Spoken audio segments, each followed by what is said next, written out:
سلام، چطورین؟ خوبین؟ اومدم با تدریس قسمت دوم سیستم عامل. هفته پیش بهتون قسمت اول سیستم عامل درس داده بودم. عوض کردن بک‌گراند، بزرگ کردن، کوچیک کردن آیکون های کنار صفحه، اینا، قفل کردن تسکبار، باز کردن تسکبار، عوض کردن نمایشگر موضوع همتون بگم. الان میخوایم بریم. شما وقتی میخوایم وارد یک برنامه بشین، دو بار کلیک چپ میکنید، دو بار کلیک چپ میکنید باز میشه. میخوایم بهتون این آیکونای بالای، دکمه‌های بالای وقتی یک پنجره ای رو وا میکنید، سه تا آیکون اینا رو دیگه دادم. این دکمه کلوزه که اگه کلوز رو بزنید پنجره کامل بسته میشه. این بغلیش دکمه ماکسیمایزه که اگه بخواین پنجره رو به حداقل برسونید، مثلا بکنم کوچیک صفحه، شما ماکسیمایز رو میزنید و صفحه حداقل تا حداقلش بزرگ میشه. این دکمه مینیمایزه که اگه بخواین صفحه رو کوچیک کنید، اینو فشار بدین، صفحه قشنگ قید میشه و میره پایین، میره اینجا. اگر میخواین که دوباره باشه که الان میبینید اینجا آمده، اگه میخواین دوباره باشه یک میتونید اینو بزنید، دوباره یه بار بزنید بیاد، یا میتونید روی کیبورد دو تا دکمه است، دکمه آلت و تاب، آلت و تاب با هم دیگه فشار میدین و پنجره دوباره وا میشه. این از این. دومین چیزی که میخوام یاد بدم این برای آیکون های اصلی.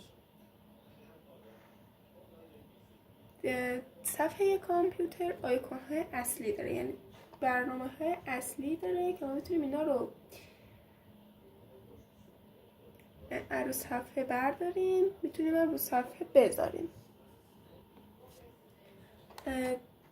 کلیک راست میکنیم روی صفحه، همون چیزی که هفته قبل بهتون دادم، پرسونالایز میزنیم روش.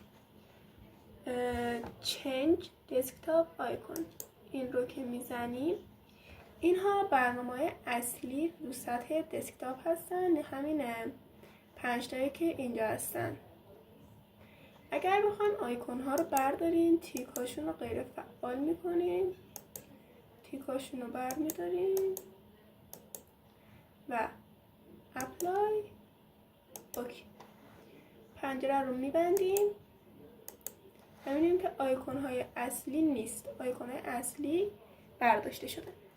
اگر بخوایم دوباره برداریم، کلیک راست میکنیم سطح دسکتاپ، پرسونالایز، چنج دسکتاپ آیکون، تیکاشون رو فعال میکنیم،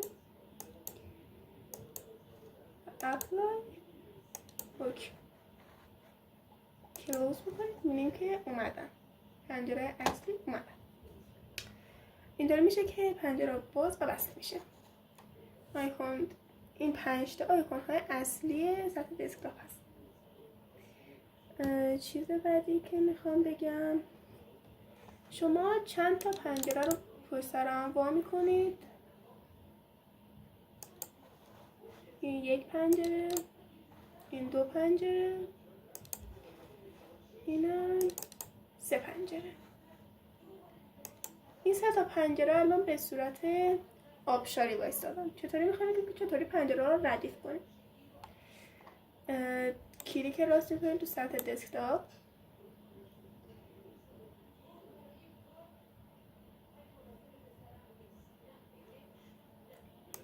رو سطح تسکبار، ببخشید اشتباه گفتم. بعد اینجا میبینید که شو ویندو استکت، شو ویندو ساید بای ساید، شو ویندو کالیکس ویندو. اگه اینو بزنیم پنجره ها به صورت آبشاری، همون که وسط بود، وای میستن. این به صورت آبشاری. اگه اینو بزنیم پنجره ها به صورت به صورت عمودی وای میستن، به صورت عمودی ردیف میشن. اگه شو این دو ساید بای ساید رو بزنیم به صورت افقی ردیف میشن.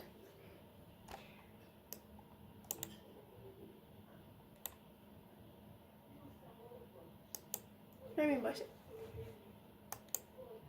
این هم یاد گرفتیم. بعد پنجره ها رو میبندیم دیگه، نیازشون نداریم.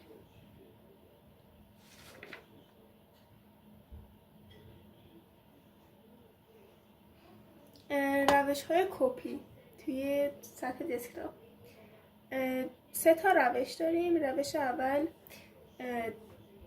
گزینه‌ای که میخواین کپی کنین رو کلیک راست میکنین روش،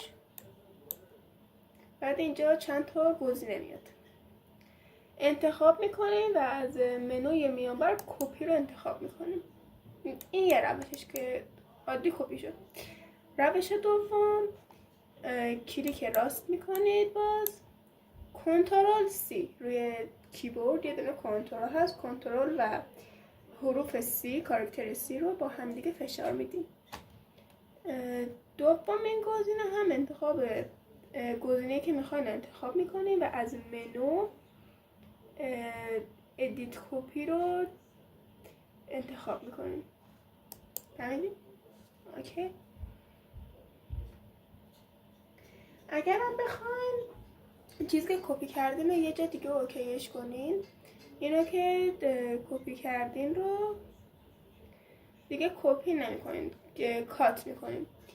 اینو میگیریم، اینو کلیک راست می‌کنیم، چیزی که می‌خوایم کات می‌کنیم، میریم اینجا کلیک راست،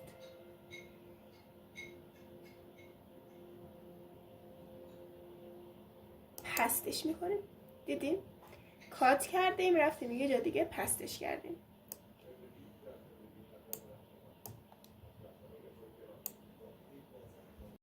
خب اینم از ویدیو امروز ما.